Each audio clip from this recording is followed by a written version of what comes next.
Good morning. Greetings from BMS College of Engineering, Bangalore. This is the fourth module in the topic on representation of LTI systems.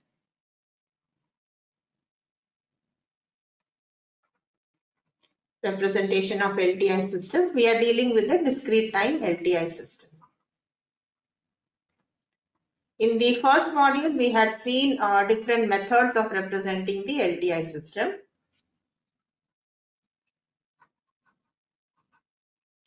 Different methods of representing the LTI system. In the second module, we took specific examples with regard to the FIR systems, while in the third module, we took specific examples with regard to the IIR systems. Now, in this module, we shall take up examples from both FIR and IIR systems, and we shall take up the examples with regard by using MATLAB, just to see how the system performance changes with change in the coefficients. So to see what is the importance of the various coefficients in the difference equation or in the Z-trans in the system. So to start off, for FIR systems, we are considering the system transfer function as say A0 plus A1 Z inverse plus A2 Z minus 2 plus say A3 Z power minus 3. And we will try to represent this as a numerator polynomial. The numerator is if represented by the vector A0, A1, A2, A3. And in this case, in FIR systems, the denominator is a 1. Similarly, in IIR systems, for IIR systems, I am going to consider my transfer function, system transfer function h of z as say 1 by B0 plus B1 Z inverse plus say B2 Z power minus 2. And for IIR systems, my numerator polynomial is 1. Of course, I can have another polynomial in the numerator. That's absolutely fine. But for example, we are considering these type of systems. And in the IIR system, my denominator polynomial is now going to be B1, B2, B0, B1, B2. And what we are going to do we'll take some different examples for FIR and IIR systems. For each of the systems, we will try to compute the pole zero plot. Look at the pole zero plot and comment on the stability. For the same system, we'll also compute the impulse response Hn and once again comment on the stability. We'll also compute the frequency response H of omega and try to see what type of frequency response it has and whether we can identify them as a low pass, high pass or a narrow band pass system. The commands for the pole zero plot, I'm going to use the MATLAB inbuilt command Z-plane, numerator and denominator, which then gives me the pole zero plot once I have the system transfer function with numerator and denominator polynomial as defined. For the impulse response, I use the inbuilt MATLAB command. Again, the numerator polynomial, the denominator polynomial, and some length. Then I can mention what is the length of my impulse response I would like to compute. For h of omega, we are defining an omega and trying to evaluate the frequency response over a range. And all these methods, and we know to do all these examples by different methods by using a paper and pen. It's possible. Just to have a quick overview on the FIR and IIR systems and how their performance changes with small changes in the coefficients is what we shall try to observe today. So we'll take some examples in FIR and some examples in IIR system.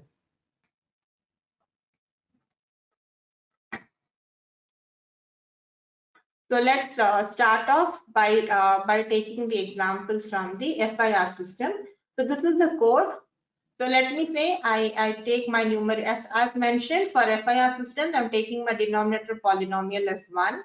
My numerator polynomial is say 1 to 1 as a first example. And then I'm plotting my pose zero plot, the Z-plane command. Of course, I can also use the roots command to get the roots of the numerator or the roots of the denominator. And then I am trying to get the next block. Here I am trying to get the impulse response, which is imp Z and N. I'm of course here. This is a FIR system, so already my input impulse response is defined. So for an FIR system, the coefficients themselves form the impulse response, and hence, and now my length plotting, I need to define my n as 0 to n minus 1, where n is the length of the system. So this is my plot function. The command for computing the impulse response is of course the same, impulse response numerator denominator polynomial. And to compute the frequency response, I am using defining my omega in the interval minus pi to plus pi, because that is sufficient. It is going to be periodic, but then I just want to plot it for one period and then see. And then I've just defined some length, and then I'm using this h of omega.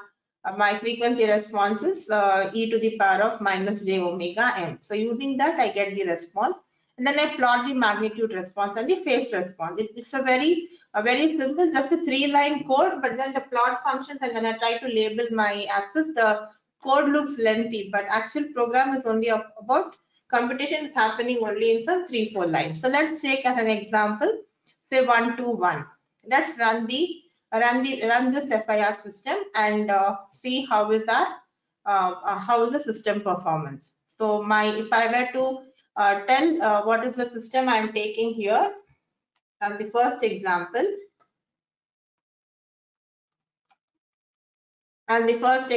for my FIR system, I am taking my h of z as 1 plus 2 z inverse plus 1 z bar minus 2. This is the transfer function I'm considering. And for this system, I'm trying to check in my pose zero plot the frequency response and the impulse response. So let's run this code and see what is the type of. So now how is my magnitude response? If I say so good, it just rises and maximum around the origin and it tapers down. So we can identify it as a low pass filter, but not a good low pass filter, because it doesn't have a sharp transition. It has a very slow decay towards high frequencies. So it's almost similar to having a first order RC filter in the analog case. As similar to that, we have a response here of this system, a low pass filter. And one more observation is, if I look at my phase response, it's linear. The phase response is linear, and the magnitude response, we can identify it as a low pass filter. And the impulse response, whatever we had taken, 1, 2, 1, this is what we had defined, and so we have what we have defined as the filter coefficients is what we are getting, 1, 2, 1. And let's look at the pole zero plot. I have the 2 poles located at the origin, and I have 2 zeros located here, and this is my system. So what is my observation on this system now? This system behaves like a low pass filter. From the frequency response, what we observe, it's a low pass filter. The phase response has linear phase characteristics, is what we have. This is my first example. Let's take of course, and since an FIR system, it's always stable. It's always stable. As a second example, let's take, say, 1 minus 2 z inverse plus z bar minus 2. So I'm going to change the coefficient of one constant in my difference equation. So let's check what happens now. So 1 minus 2, 1. So I'm changing only one constant, the sign of one of the coefficients, and let's see what happens. I've not changed anything else in the program, and let's check what happens in this case. See now, How is my magnitude response now? It is still a linear phase. If I look at the phase response is still linear. Of course, there is earlier it was going from minus pi to plus pi. Now it is going from 0 to pi. So otherwise, it is still linear phase. And how is my magnitude response? It's 0 at the origin, and it increases towards pi. So this we can recognize as a high pass filter. And of course, the impulse response is the same that whatever we had defined, 1, minus 2, and minus 1. And the pole 0 plot, once again, it's a stable system. So by changing the sign of one of the components, now the system has now become a high pass filter. It is still a linear phase system, and it is stable. Let's take a third example.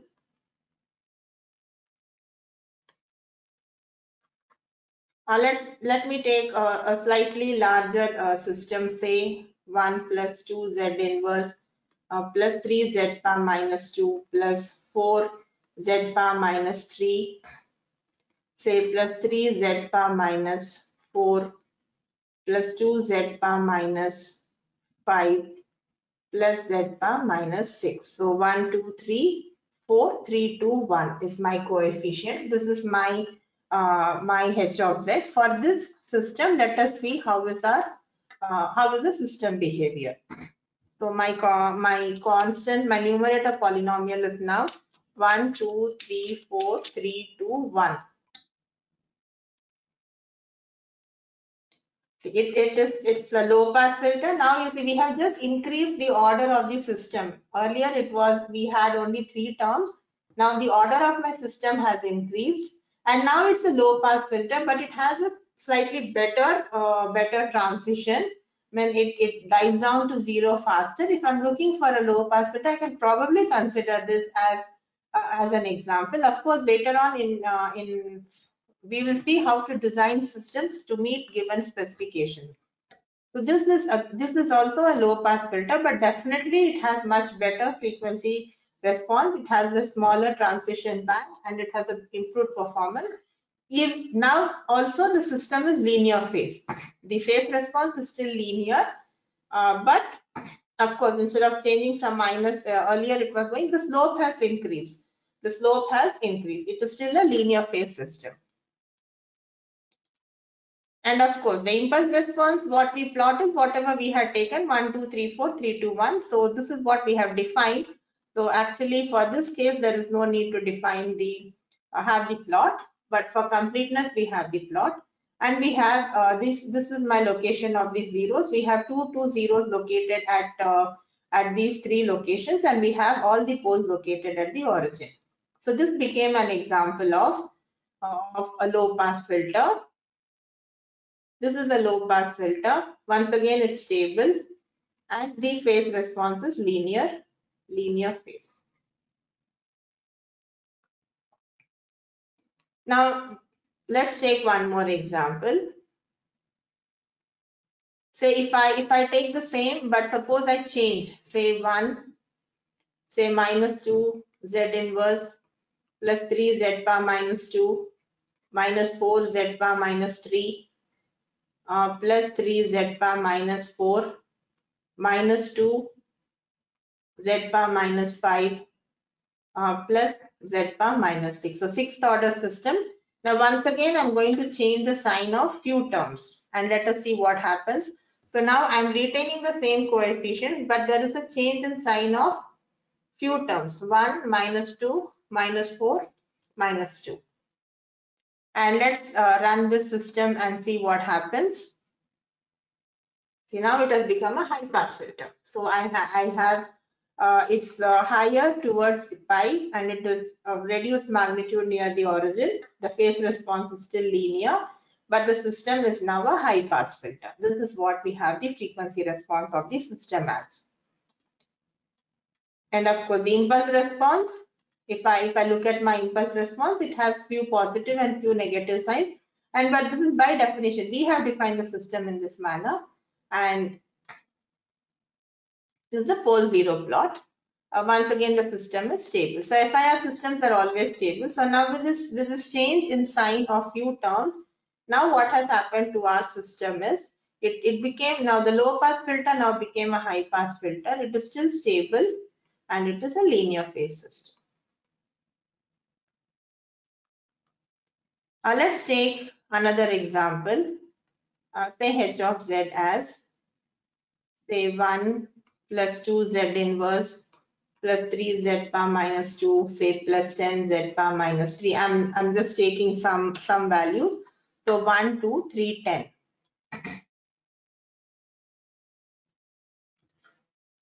1, 2, 3, 10, and let us see how is the system. It's still a low pass filter. It's still a low pass filter, and this is my impulse response and the pole zero plot. Now let me just take a still larger length. Let us say minus 1, minus 2, minus 1, say 0, 1, 2, 3, say 4, 10, say 4, 3, 2, 1, say 0, say minus 1, minus 2, minus 1. I've just taken a large length, an FIR system, and let me run and see how it became. I've not done any design. I've just put some arbitrary, I put some values, and then I'm trying to look at the plot of my response. How is the frequency response in this case? In this case, we still have almost very close to a linear phase response. The magnitude response still looks like a low pass filter. Of course, there are huge ripples both in the pass band and in the stop band. And this is my impulse response that I've taken. I've taken something like this. I've put a very large value in between, and then I got some values. And this is my pole zero plot. This is my pole zero plot of my system that I've taken. Let me take one more last example for FIR system. Let's just take say 1. I simply randomly define 1, minus 2, 3, 2.56, 3.57, 0, minus 4. Just put some random numbers, and this is an FIR system. Let me see what happens. What is the type of system now? It has some frequency response. See, the magnitude is still large. It does not come down to 0. So it's almost passing all the numbers, all the frequencies. Of course, it has varied amplitude strength for their different frequency components. And my impulse response, some random numbers that I have put, and then the pole zero plot. So what we want to conclude after seeing these few examples is that if I define my system, FIR system, as say h of z is say h0 plus h1 z inverse plus h2 z power minus 2, and so on, say h of n minus 1 z to the power of minus n minus 1, n non-zero values, an impulse response of length n, and the performance of the system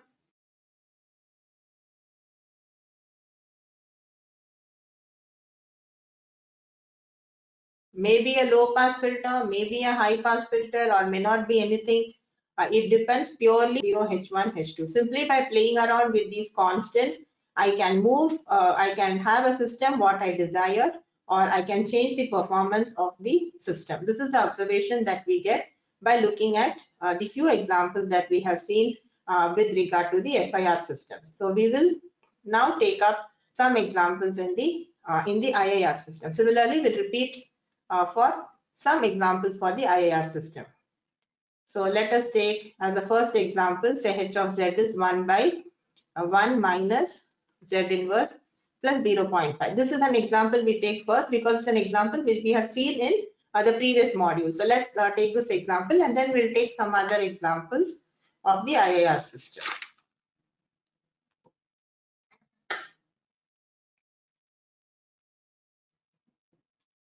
So looking at the code, I have my numerator for IIR systems. As I mentioned, we take the numerator as 1 and denominator as for this example, say 1 minus 1.5. Once again, the command for computing the pole zero plot is numerator polynomial, denominator polynomial.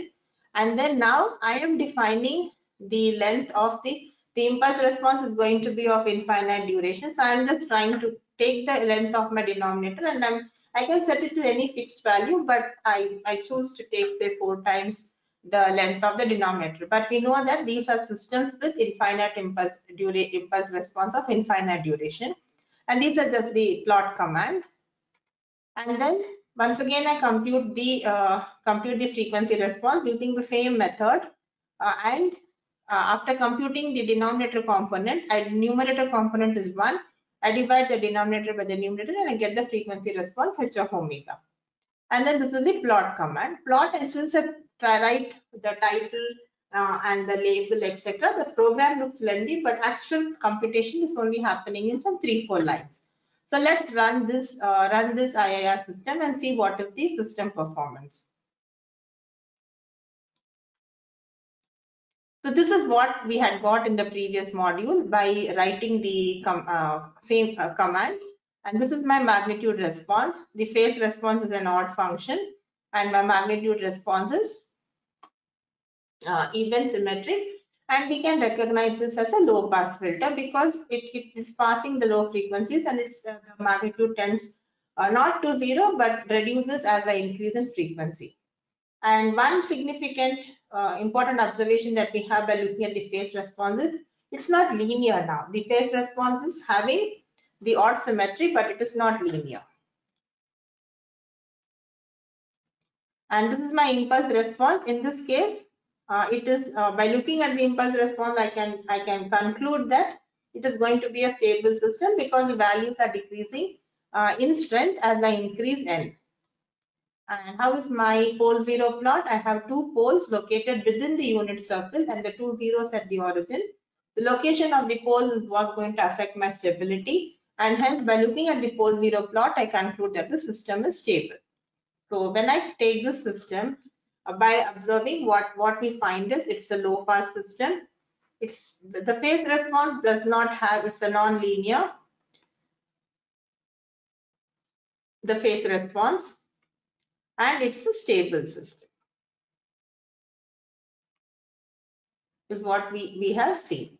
Let's take one more example.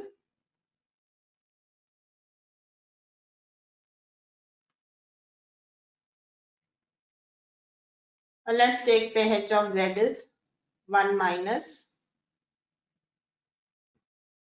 say, 1.414 z inverse plus z bar minus 2. Let's take this and see what happens.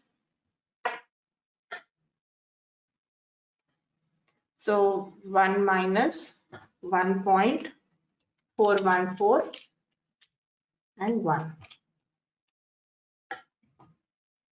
Let's run this and check. Now look at the response. It is almost 0 for all frequencies. It is passing a very a narrow band. We can recognize this as a narrow band pass filter or a resonant system from the frequency response, magnitude response of the filter. Let's look at the impulse response. If I look at the impulse response, it's not absolute summable. It's not increasing nor it is decreasing. It remains within a fixed band. So we tell that it is critically stable system. And when do we have this? We have this type of system performance when my poles lie on the unit circle. Outside the unit circle, the system is unstable. If the poles are within the unit circle, the system is stable. But when we have poles on the unit circle, we saw the behavior that we have. The amplitude remains within a fixed band and the system is resonant. So here we have a critically stable system.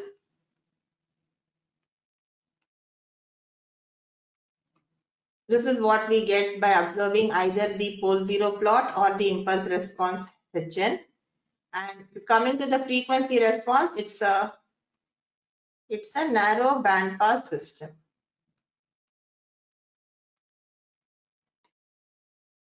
Let's take one more example. Let's say h of z is 1 by 1 minus 2z inverse. Let's just see what happens to this system. I define my denominator. I take a first order system and let's check what happens. 1 minus 2z inverse.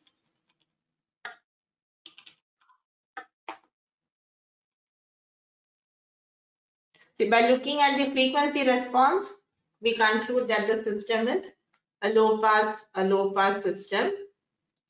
But let's look at the impulse response of the system. The magnitude is increasing with increasing n, and hence this is an unstable system. And let's look at the pole zero plot. We have a pole outside the unit circle. We have a pole located at 2 outside the unit circle. So the system is unstable.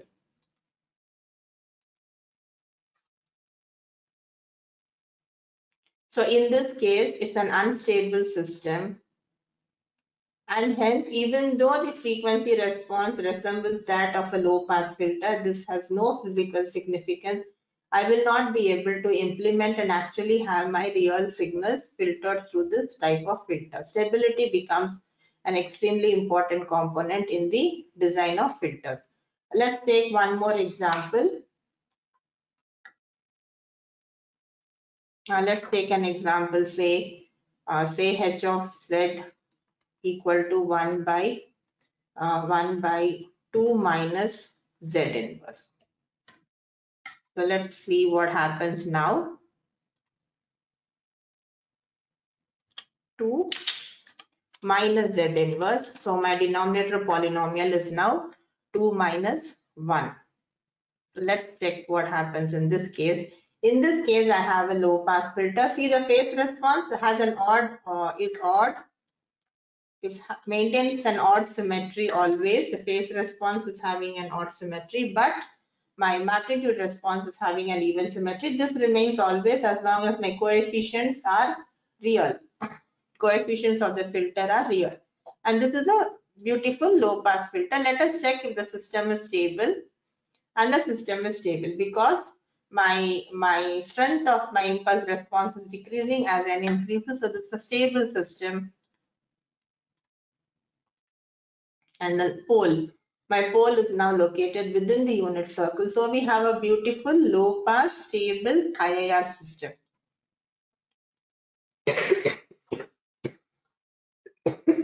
Sorry. So we have a low pass filter. We have a stable system. And what is our observation? The order of the system is only first order. It's the first order system, and still we have a good response. Let's take one more example.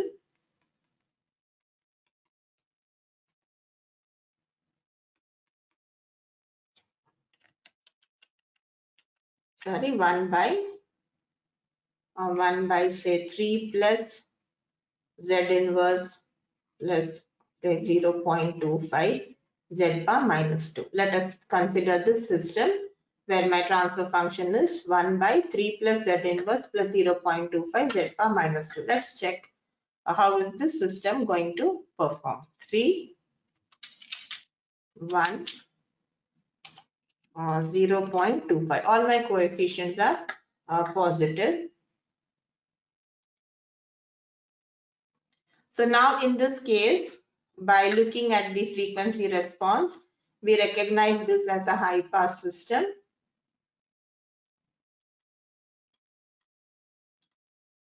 And if the system is stable, from the impulse response, we conclude that the system is stable.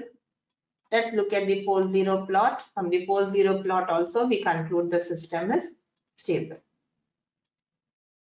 So this is an example of a high pass stable system. So with this module, we complete our discussion on on representation of LTI systems.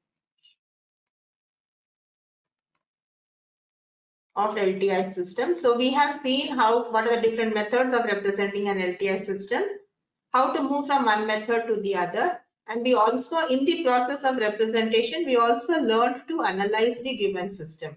Analyze the system in terms of its stability and analyze the system in terms of its frequency characteristics, whether it's a low pass, band pass, or any other type of frequency response. So this is analysis and representation.